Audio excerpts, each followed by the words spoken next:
नमस्कार, बहुत स्वागत है आप सबका। आपके साथ मैं हूं पुनीत पाठक और आप देख रहे हैं सेहत से जुड़ा हमारा खास कार्यक्रम हेल्थ गुरु। क्या आपको ऐसा महसूस हो रहा है कि आपको चीजें धीरे धीरे करके धुंधली दिखाई पड़ रही हैं? क्या आपको ऐसा लगता है कि जो चीजें पहले आप स्पष्ट तौर पर देख पाते थे, अब जरा सा उनमें धुंधलापन आने लगा है? अगर आपको लगता है कि केवल फौरी तौर पर है, कुछ समय के लिए है, तो थोड़ा सा आप अलर्ट हो जाएं। अगर आप इस तरह से महसूस कर रहे हैं तो ये मोतियाबिंद के लक्षण भी हो सकते हैं। और आज सारी दुनिया को देखने वाले सबसे अनमोल जो हमारा अंग है आंख, इसके बारे में हम बात करेंगे। और आंखों से जुड़ी एक प्रमुख समस्या है मोतियाबिंद। इसकी पूरी जानकारी आपके साथ साझा करेंगे। तो शुरुआत करते हैं आज के हेल्थ गुरु की।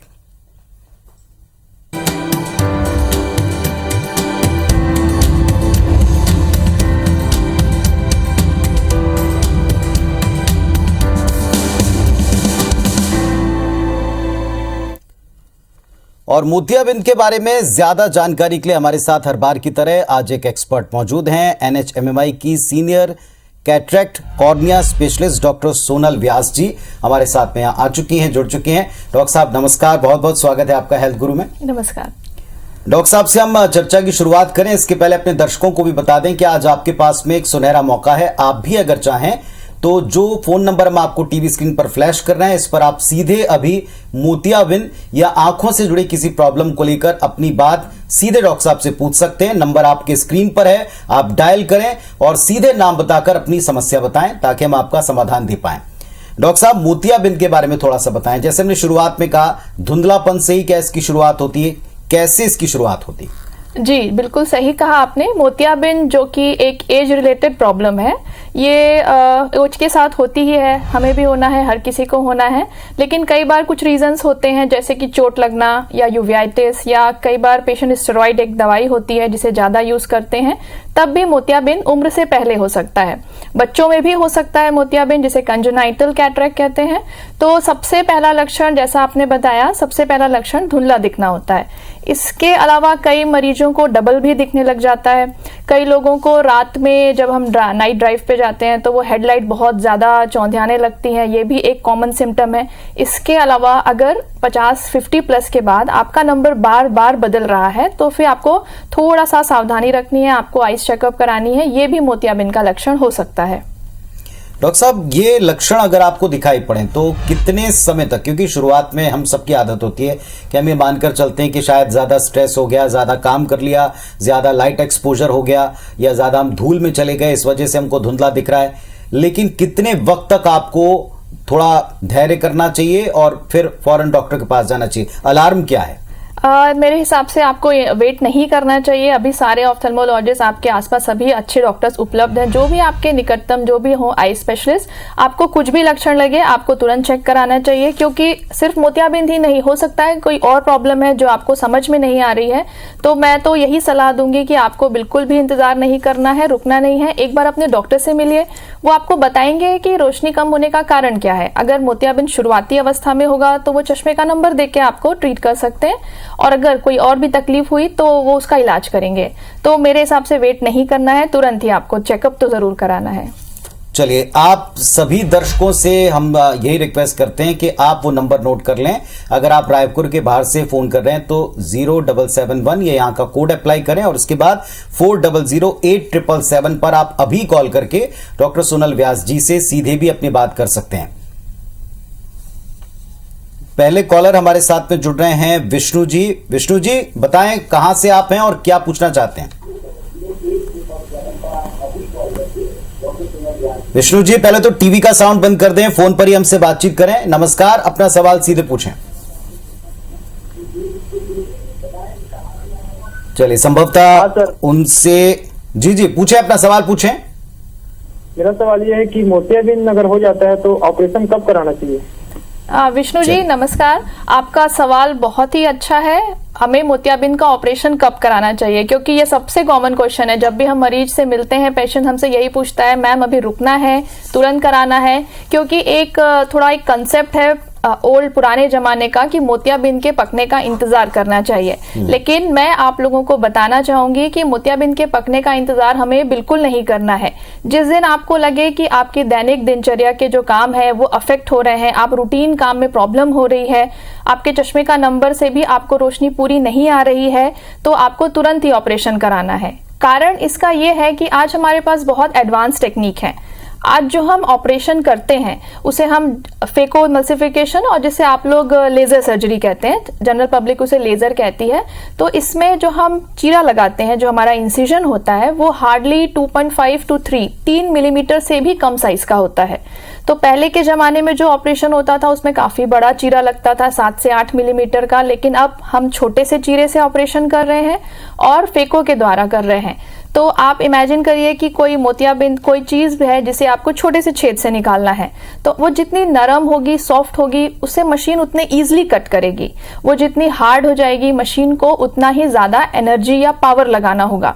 हम नहीं चाहते कि आंख के अंदर बहुत ज्यादा एनर्जी जाए, क्योंकि ये आई को डैमेज भी कर सकती है। तो कंसेप्ट यही है कि आप अगर रुकेंगे तो कुछ दिनों में मोतियाबिंद कड़ा हो सकता है और फिर हमें ज्यादा एनर्जी से ऑपरेशन करना होगा। तो इसीलिए इससे बेहतर है कि आप डॉक्टर से सलाह लीजिए। अगर वो कहते हैं कि मोतियाबिंद कराने लायक है तो पकने का बिल्कुल भी इंतजार नहीं करना है। चलिए, तो ये पुरानी धारणा को थोड़ा सा बदलने की आवश्यकता है, और आवश्यकता इस बात की भी कि आप फौरन कॉल करें। आपके साथ में डॉक्टर साहब अभी जुड़ी हैं, आप सीधे बातचीत कर सकते हैं। अगले कॉलर ऋषि जी रायपुर से जुड़ गए। ऋषि जी नमस्कार, पूछिए अपना सवाल। जी पूछिए ऋषि जी, पूछिए, सीधा सवाल पूछिए। जी मैडम, ऐसा है कि वो गाड़ी चलाते समय आंख से बहुत आंसू गिरता है, पानी पूरे आंख से आते हैं, आंख से आंसू आते हैं। जी जी जी ऋषि जी, आपका सवाल सुना हमने। आंख से आंसू, देखिए, अगर आप चश्मा लगा के नहीं चला रहे हैं तो तेज हवा से आंखों में आना बहुत ही कॉमन है, क्योंकि हवा तेज पड़ती है। कई बार धूल कंकड़ भी आ जाते हैं, आंखों में लगते हैं, जिसके कारण आंखों में आंसू बहना बहुत ही नॉर्मल है।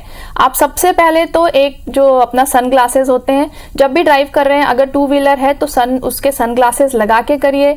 अगर आप 4 व्हीलर में हैं और हवा तेज नहीं है फिर भी आंसू आ रहा है तो फिर एक बार आप चेकअप के लिए जरूर आइए। कई बार थोड़े से इन्फेक्शन होने पे या थोड़ी माइल्ड एलर्जी होने पे भी आंसू आते रहते हैं, तो वो एक बार हम चेकअप कर सकते हैं मशीन में और आपको बता सकते हैं। और सबसे पहले अगर आप 2 व्हीलर पे हैं तो बिल्कुल सबसे पहले आप अपना सन ग्लासेस स्टार्ट करिए यूज करना।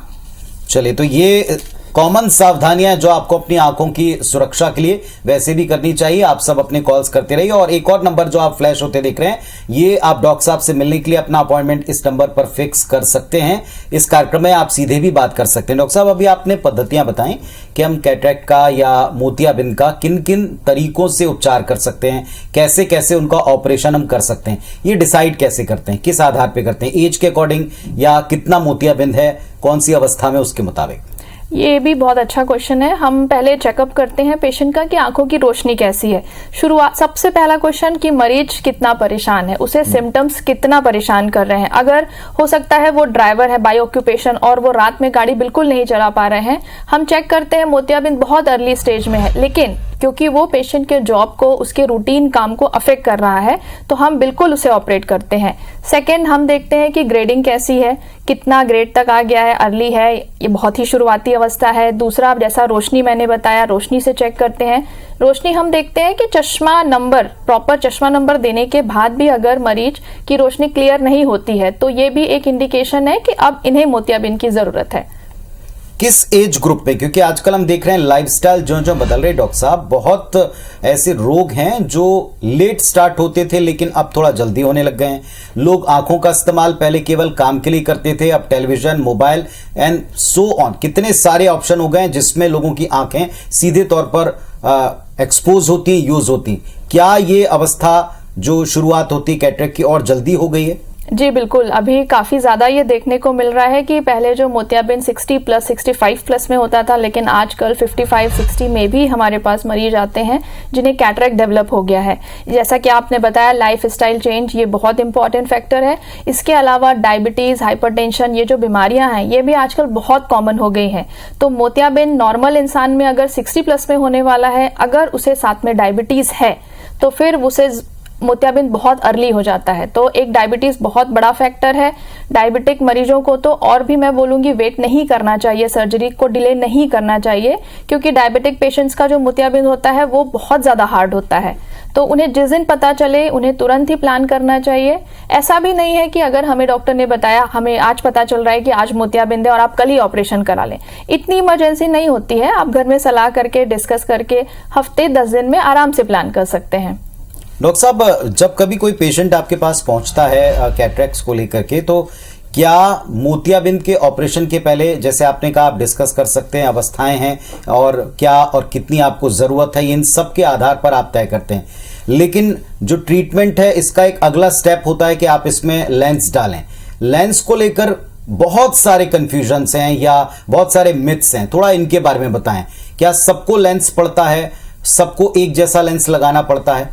जी जी, लेंस पहले जो होते थे ऑपरेशन पहले, यानी आज से बहुत सालों पहले, उसमें लेंस जब डिस्कवर नहीं हुआ था तो उसके बाद मोतियाबिंद को सिर्फ निकाल दिया जाता था और पेशेंट को फिर 10 से 12 नंबर का चश्मा लगाना पड़ता था। लेकिन धीरे धीरे अब हमारे पास एडवांस टेक्निक आई, हमारे पास लेंसेज बनने स्टार्ट हो गए और आज के टाइम में इतने सारे ऑप्शंस हैं लेंसेज में कि आपने बिल्कुल सही बोल रहे हैं कि नॉर्मल पब्लिक तो कंफ्यूज होती ही है कि हमें किस लेंस में जाना चाहिए।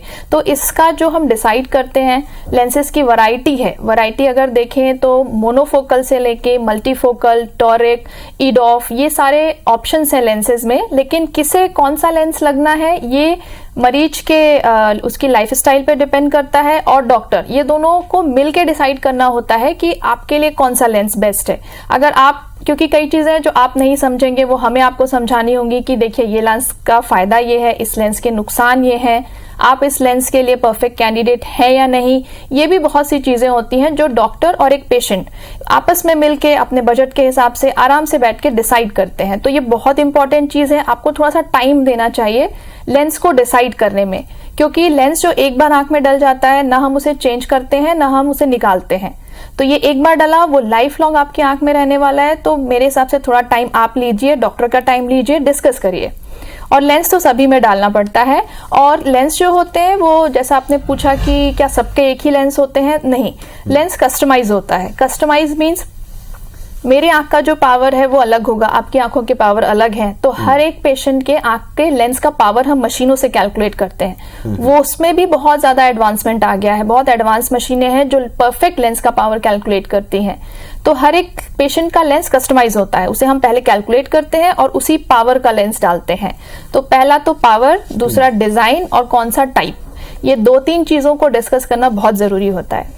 चलिए, तो इसके लिए पहला स्टेप ये कि आपको डॉक्टर साहब से, उनकी टीम से संपर्क करना होगा। इसके लिए नंबर फ्लैश हो रहे हैं, आप अपना सीधे वहां अपॉइंटमेंट फिक्स कर सकते हैं, मिल सकते हैं और मिल करके किसी एक्सपर्ट से जाने, ना कि सिर्फ पढ़कर या गूगल करके सुनी सुनाई बातों के ऊपर आप किसी डर कर बैठ जाएं। ये आगे भी आप अपने सवालात पूछ सकते हैं, जो नंबर आज के लिए अभी के लिए फ्लैश हो रहा है। फिर से आपको याद दिला दें, 400877 ये नंबर है। रायपुर के बाहर के हैं तो आप कोड लगा लें 0771 और फौरन कॉल करें डॉक्टर साहब से बातचीत। तो ये दुनिया बड़ी खूबसूरत है, उसको देखने फील करने के लिए आंखों से बेहतर अनमोल तोहफा ईश्वर ने हमें कुछ नहीं दिया।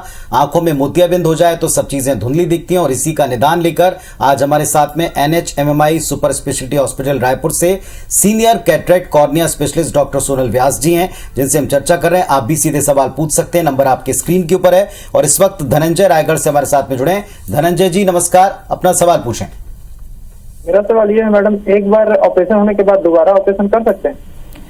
देखिए, अगर एक बार में ऑपरेशन सक्सेसफुल होता है, कई बार कुछ सिचुएशन ऐसी होती हैं, कॉम्प्लिकेटेड केस होते हैं, जैसे चोट वाला केस है, तो उस समय एक बार में हम लेंस कई बार नहीं बैठा पाते हैं, जगह नहीं होता है या इन्फेक्शन का डर होता है।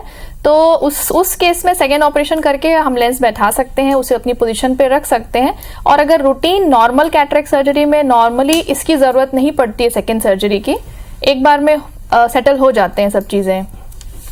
चलिए डॉक्टर साहब, एक स्पेशल बात, जैसे आपने कहा कि जिन लोगों को जो शुगर पेशेंट हैं उनको ये बहुत हद तक खतरा होता है कि उनको डेफिनेटली ये बीमारी हो सकती है या उनको मोतियाबिंद हो सकता है। लेकिन मोतियाबिंद हो जाने की स्थिति में क्या बाकी बीमारियां ऑपरेशन में बाधा बनती हैं, जैसे हाई ब्लड प्रेशर है या कोई और डिजीज है, क्या उस समय हम इनके ऑपरेशन को टालते हैं या वेट करते हैं उसके ठीक होने का? नहीं, हमें तो जो चीज़ चाहिए ऑपरेशन के पहले, उनका शुगर एकदम कंट्रोल होना चाहिए, बीपी एकदम कंट्रोल होना चाहिए, क्योंकि शुगर नहीं होने पे घाव के भरने में, हीलिंग में डिले हो सकता है, इन्फेक्शन का चांसेस बढ़ जाता है। तो जैसे कोई पेशेंट है एकदम पका हुआ मोतियाबिंद है, हम ऑपरेट नहीं कर पा रहे हैं, तो फिर हम फिजिशियन से, जो उनके ट्रीटिंग डॉक्टर हैं, उनसे हम संपर्क करते हैं कि सर जैसे हमें इनका ऑपरेट करना है, तो वो थोड़ी सी दवाइयों का डोज बढ़ा के या इंसुलिन पे शिफ्ट करके हमें ऑपरेशन के लिए कंट्रोल में लाके शुगर देते हैं, तभी हम ऑपरेट करते हैं। इसके अलावा डायबिटिक के पेशेंट्स में रेटिनोपैथी जो होती है, पर्दे की प्रॉब्लम, वो भी बहुत कॉमन है। तो मोतियाबिंद का प्लान करते समय या सर्जरी के करते समय हमें रेटिना का भी स्टेटस देखना पड़ता है, वो हेल्दी है या वहां तो नहीं कोई प्रॉब्लम है, पर्दे में तो कोई सूजन नहीं है। अगर वो पार्ट है तो हम पहले उसे ट्रीट करेंगे, सेकेंडरी हम फिर मोतियाबिंद का ऑपरेशन करेंगे।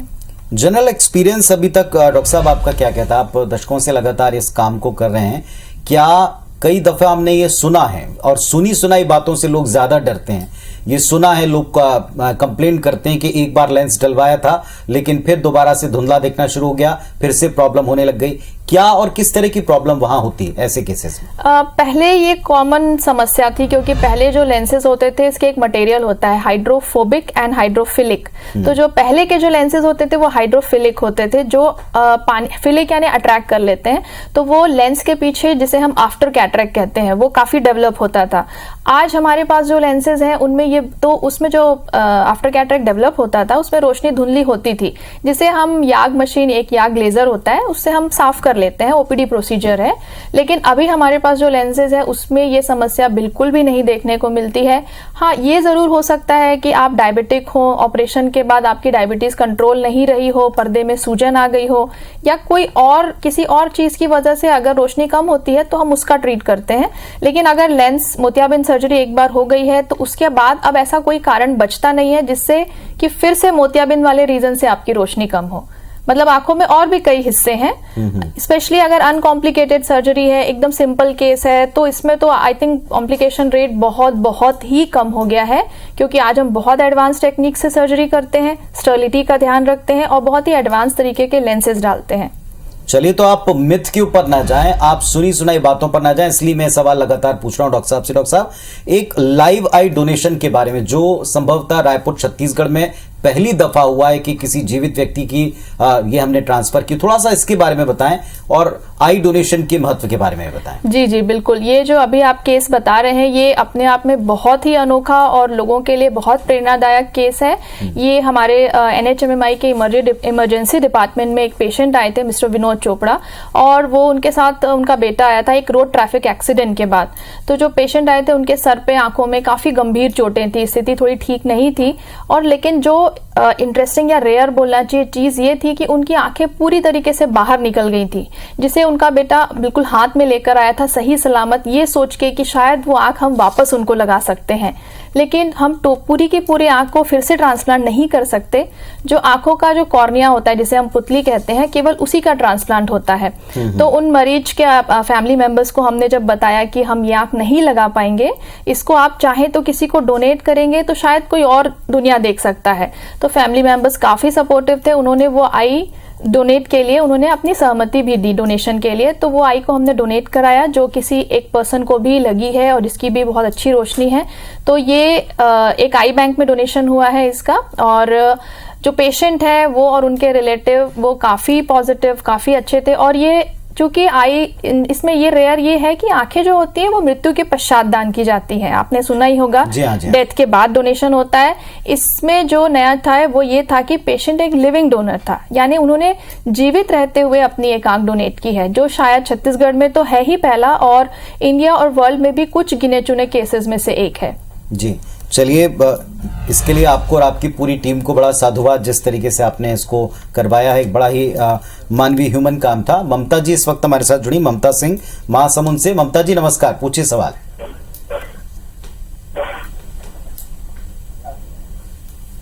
ममता जी सुन पा रही हूं तो पूछिए सवाल।